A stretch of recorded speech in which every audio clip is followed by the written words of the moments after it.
are interviewing the Director of Student Affairs and Development Division, Madam Hafsa binti Muhammad Yusof. She is the team leader of social activities that is conducted by IIUM. Okay. Assalamualaikum, Madam Hafsa. We are conducting this interview as part of our entrepreneurship class project. We would like to say thank you for your time and share with us about your motivation and barriers or challenges to face social enterprise activities after graduating.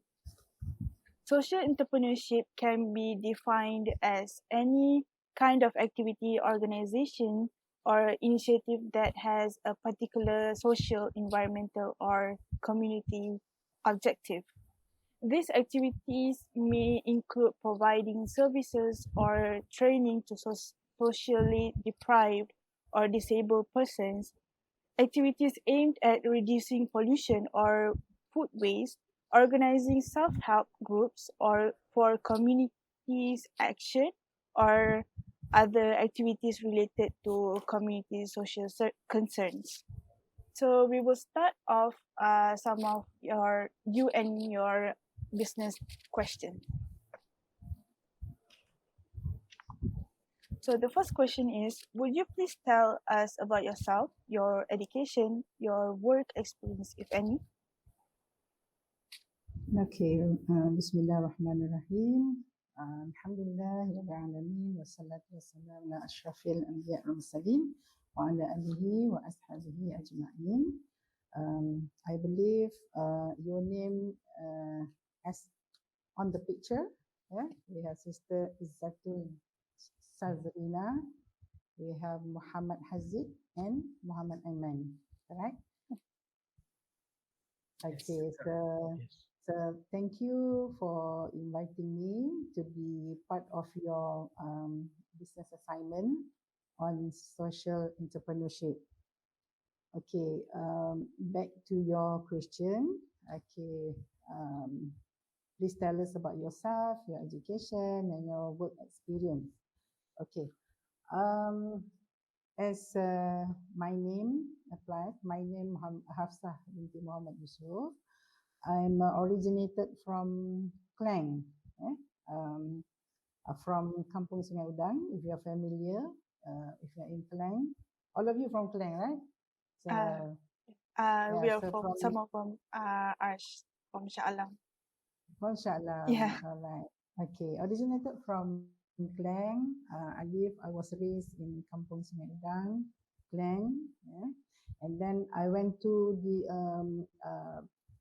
primary school at Sekolah Kebangsaan Terengganu Kelang, and then I went to Sekolah Menengah Agama, Sekolah Menengah Agama Tinggi Hishamuddin in Kampung Jawa, right? Before I went to College Islam Kelang, which is now known as KISAS, College Islam Sultan Abdul Aziz. Okay, after that I continue my study at United States of America for bachelor degree in business administration in the state called Idaho. So not many people know about Idaho. So it is in the north of USA. Okay, after completion of my first degree in Idaho, I continued with my master's degree in business administration and majoring in finance, right? Okay, and then I went back to Malaysia sometimes in 1986. I worked at a few organizations before I got permanent job at UIA in 1990. So as of now, I already serve in UIAM for 31 years. Okay, in IIUM or UIA, I have worked at various departments, and currently I'm holding the post of director in charge of student affairs. Okay, so I think that's all a brief about myself. If you have any questions. Okay, thank you, Madam Hafsa. We will continue to the next question. How do you think education and work experience will shape your attitude to start a social activity? Okay. I would say that on education, partly it shaped the attitude to start a social activity because I feel that not necessarily the higher education you get, the more you would do social activities. Many individuals who do not possess higher education, but they actively involved in social activities like those who active in NGOs. Yeah, you know NGOs, non-government organizations. Okay, so not all of them are highly educated, but they are actively involved in social activity. Okay, but if you have higher education, most probably you will get good job, right? So good job with higher pay, or you will involve in business, you open a business, okay? You become entrepreneurs, you become businessmen, and if the business is successful, you got a lot of money to spend for charity and do social activities. So that's how it linked together. Okay? But for me, the work experience do shape my attitude to start a social activity. Tadi education, but now the work experience. Why? Okay, because number one, um, every profit organization, they should fulfill the corporate social responsibility. Have you heard about corporate social responsibility? They call it CSR, right? So So whatever they earn in this organization from the profit of their business, so they should put aside some money for charity work.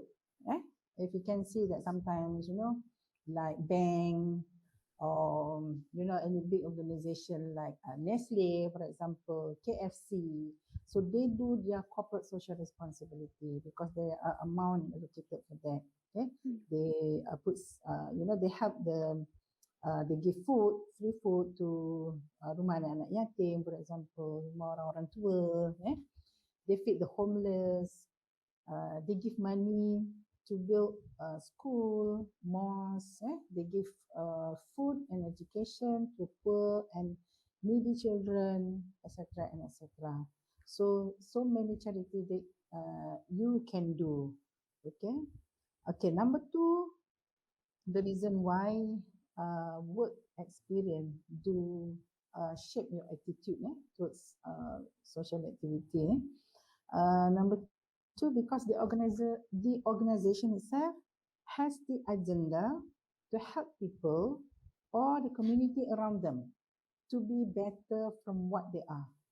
Okay, this is true for higher learning institutions like UIA, like UPM, UKM, and other public universities, because they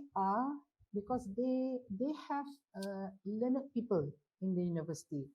They have doctors, they have professors, and their responsibilities are to do research and use outcome of the research to make people or community to live better. So that is why the the work experience will shape the attitude of people to do charity work, to do social activity. Okay, so that's my answer for that. All right, thank you, Madam Hafsa. The next question, please. Okay. Are any of your parents, relatives, close friends are involved in these social activities? If any, please elaborate. Okay. Okay. In my family, I do not see any of my relatives are actively involved in social activities, but I believe they have done somehow or other. But among my friends, I know that some of them are actively involved in these social activities. This is an example where the social activities start from work. Okay. For example, I give you some example. One of my lady friend. Okay, she used to in charge of Center for Community Service in UIA. Center Community Service ni is the department who do community service at various places lah, kampung, and then lots of social activities ni done with the students. They're helping poor and needy people, orang-orang asli, the Aborigine, okay, give mental and moral support to youngsters who have problems with family, social problems, and etc. And helping people in difficulties, like they form a team to help certain community when there is a big flood. Okay, for example, like recently we have, not recently, but a few years back, when we have a big flood in Kelantan, in Pantai Timur. So we form a team. We send our team to help those who are involved in the flood. Okay, so even she went to third world countries like Indonesia, she went to Vietnam, to Cambodia to do social work. Okay, until now, even she has retired, I have read in her Facebook that she still help the community, especially during this pandemic. The thing that she helped is by giving free foods to the community, to the poor people, those who don't have work, who don't have they lost their jobs. So she's still doing the social work to the community. So that is example of the people that I know. That is pleasing to hear. So as for the next question, I will pass it to Muhammad Aiman. Okay, for the next question about motivations. So why do you start doing social activities? Okay, very good question. I would say that there are a few motivation. So number one, I feel that this is a time for me to contribute back to the community, to do some amal jariah. What most people say in Malaysia, orang kampung kata to do amal jariah. So it doesn't matter whether the contribution is a big contribution or a small contribution. So I would like to contribute back to the community. See, so that is the one of the reason. Okay, number two. Okay, when we see many people in difficult situation, especially during the pandemic, they cannot go work or they are fired from work, they lose their job, so no work, no money, but they have to pay for the rental, the house rental, the car that they bought, the food, the milk for the children, and etc. So there is a need for someone to help, at least reduce their burden. So that's where I see that the current situation that made me feel that we like to do the social activities. Okay, number three, in the university environment, I would like to share with you that when the student family come from a poor family and the student receive PTPTN, loan PTPTN, so they will, the student will send their money back to their family, to help their family, to help their parents, especially during this pandemic.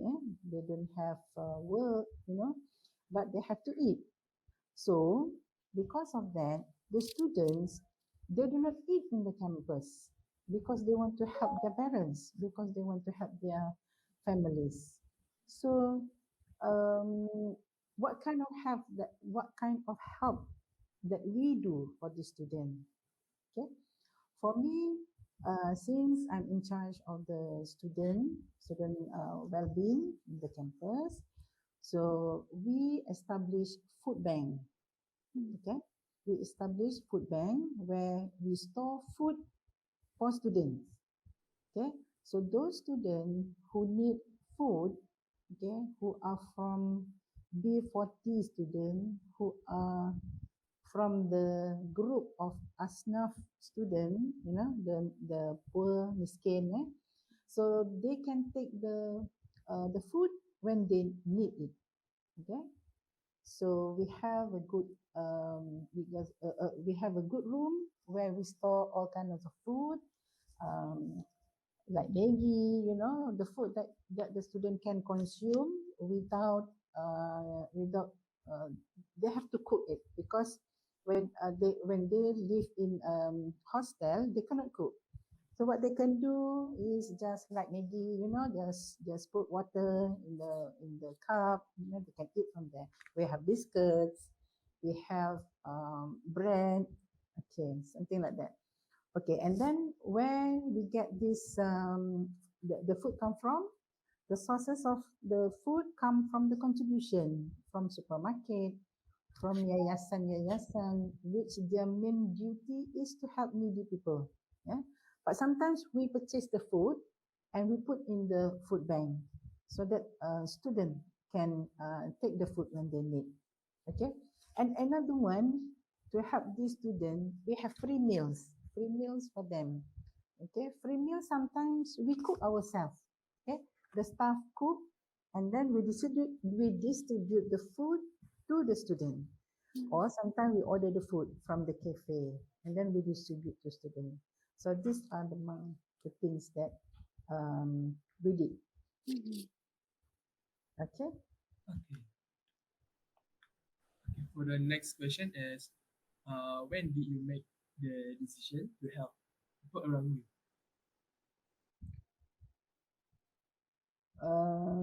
When I make decision to make decision to help people around you.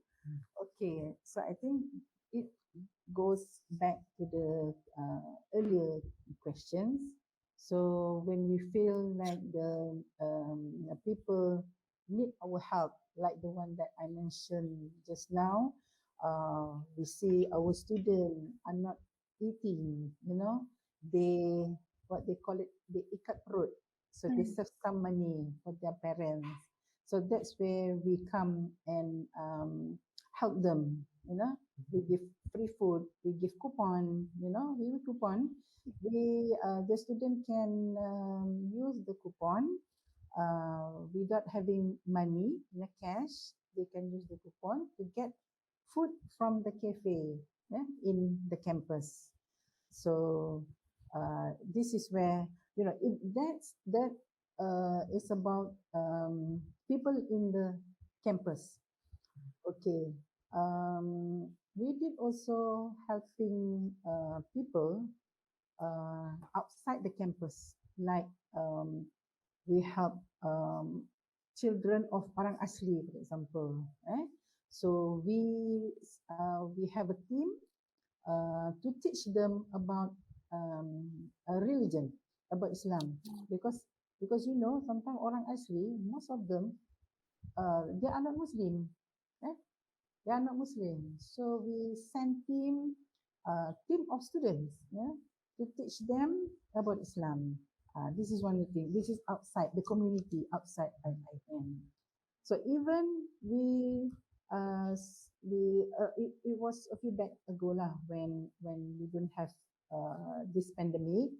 So we do have program outside the country, like Indonesia, like in Cambodia, like in Vietnam. Okay, we do have this program to help these poor people in the remote area where they cannot get proper education.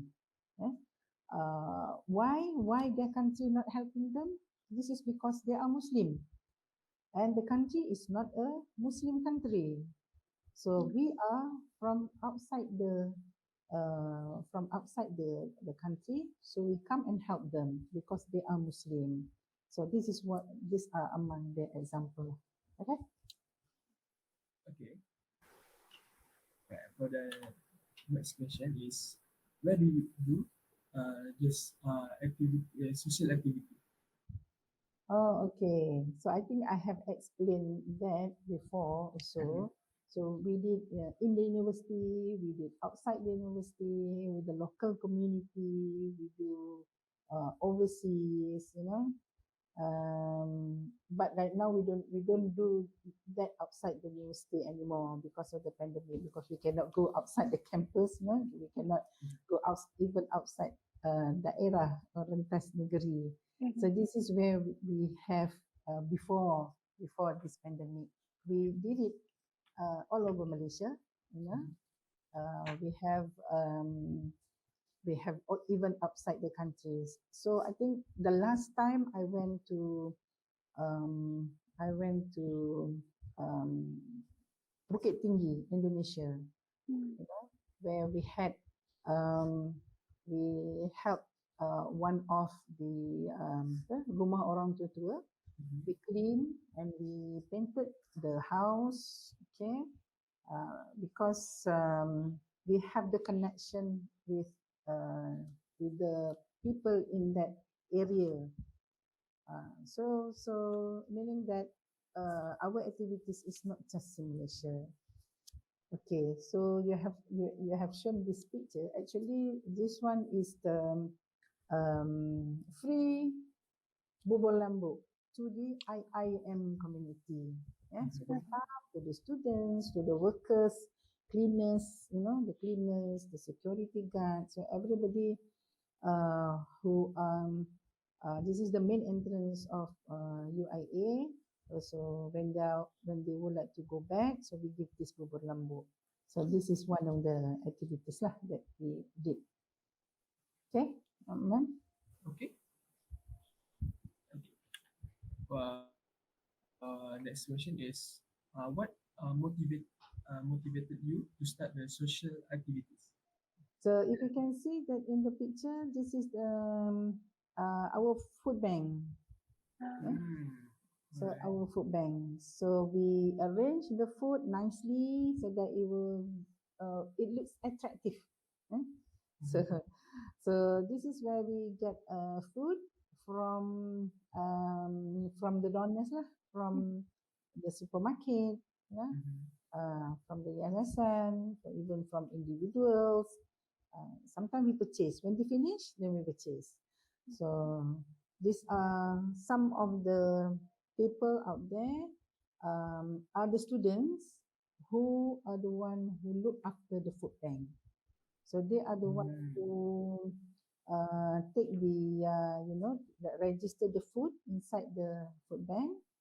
And when students take the food out, so they register that, to take the registration of the food. So basically, the food bank also manned by the student. Right? All right. Okay. Next question I will pass to Haziq. Okay, for the next question, what organization do you think will help you start and grow your social activities? Okay, what organization? I think since I work in IIM, so I would say that IIM helped me to to start and grow my social activities. But as I informed you earlier, that we cannot do alone. We collab with other organizations. Like we have worked together with Mercy Malaysia. You have heard Mercy Malaysia. Okay, we work together with Global Peace Mission Malaysia. Okay, and then we work together with the community in Kampung Chenang in Cambodia. So we have several programs with them in Cambodia. So we have continuously program, maybe for the last how many years, maybe 10 years. We had we had program with them. So these are among the organization or the community that we can work together and do the social activities. So, but it is not limited to that only. So I gave you just some example. Okay, next. Okay, What would be the barriers and the challenges to start social activities? Okay, the barriers and challenges to start the social activities. Okay, I would say that number one is your attitude. Your attitude towards doing social activities. Since social activities, it is a voluntary work. Social activities ni memang mostly is voluntary work. So you don't get paid. You do it for free. But for Muslim, we will be paid in the hereafter. So because once we do good, then we will get pahala, kan? But then it goes back to you lah again whether you would like to do good things or not. So that's the barriers, the challenges. The challenges is among within within you, especially. If you want to do it, then you do it. If you don't want to do it, then you don't want to do it. Okay, that is number one. Okay, so number two, I think the most important when we would like to do social activity is the source of the fund or the money to do the work. If big organization, they have no problem. As I informed you earlier that they have CSR, corporate social responsibility, where they put aside some money to do the charity work and all that. Um, we some people they like to do social activities, but they lack of fund. They don't have money, so that's where it comes the posters, the campaign, request for contribution, request for donation. Uh, uh, for example, in the month of Ramadan recently, so many campaign you can see, donate here, donate there, to collect fund here, to collect fund there, to give food basket, to build school, to build mosque, to build shelters for anak-anak yatim. So the month of Ramadan is the best time for Muslim to give sedekah. So many people would do the contribution during the month of Ramadan. So take this opportunity during the month of Ramadan. Like in UIA, we did this Mahabah food program where we do campaign to collect donation from community inside IAM or outside IAM to contribute, and we give back to students, the money, the fund that they give, we give back to students. Okay. And the third thing is that the challenges, the barriers, to get team to work together.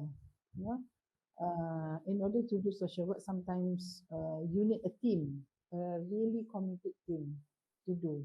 So if you get a good team, then Alhamdulillah, you can work together. But if it's not, then it would be difficult for us to work to work together. It will affect the social activities that we're going to do.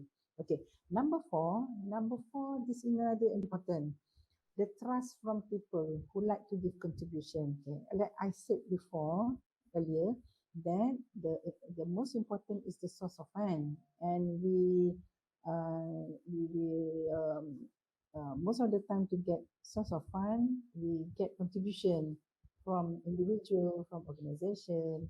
Okay, but if we do the posters, the campaign, sometimes the people who really they're not sure whether we really do the social work, or the money that will go into our own pocket.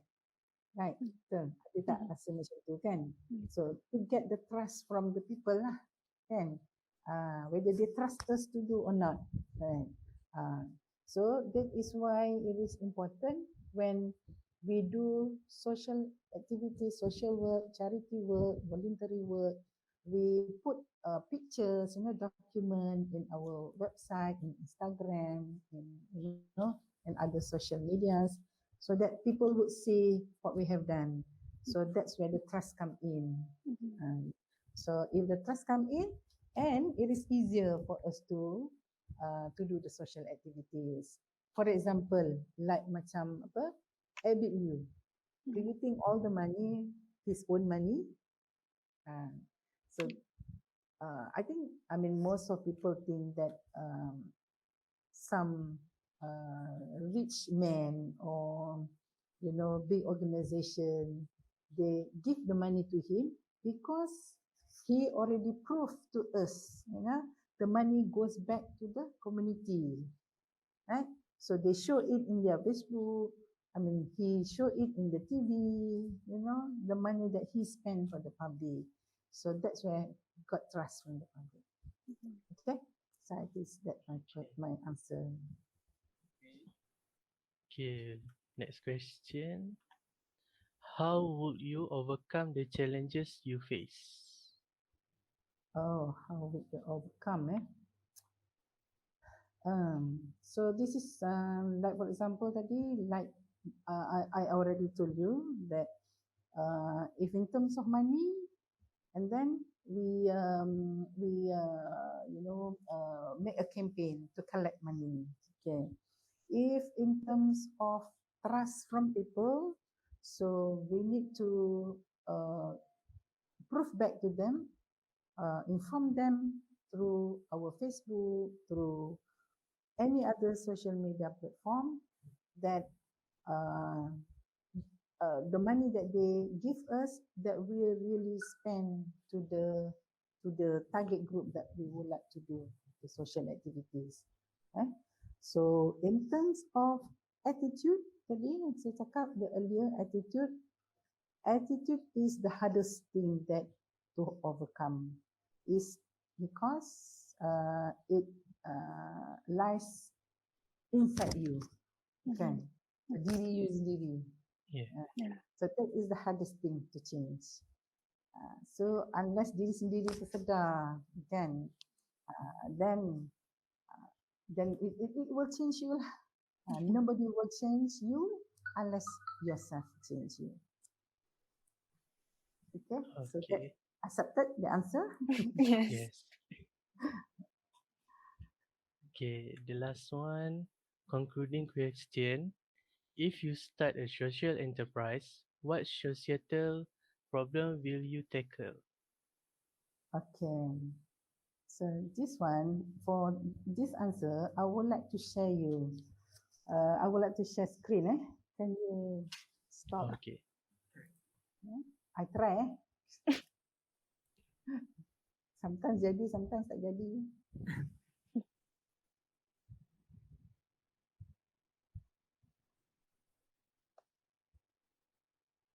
Okay, yeah, let me try.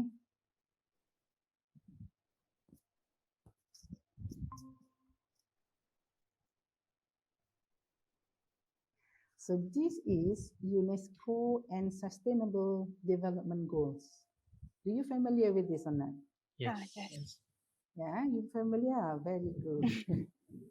We've done a lot of projects regarding sustainable development. Yeah. That's good. Okay, that's how we read it. Okay, there are 17 SDG goals. 1, 2, 3, 4, 5, 6, and 17. So our activities, normally social activities, it relates to the anyone one or more, one or two or more than one or two of these goals.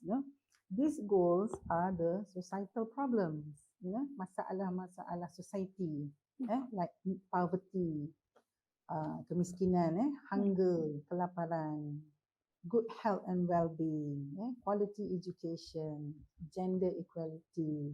So these are societal problems. So it relates back to your questions. If I have a social enterprise, what would be the question is that what would be the problem that I would tackle? So I would choose the SDG number 2, which is zero hunger. Okay, zero hunger. Even though I cannot,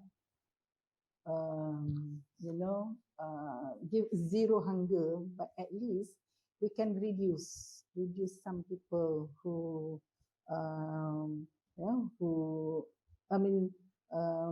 we can help people, but not exactly improve their life.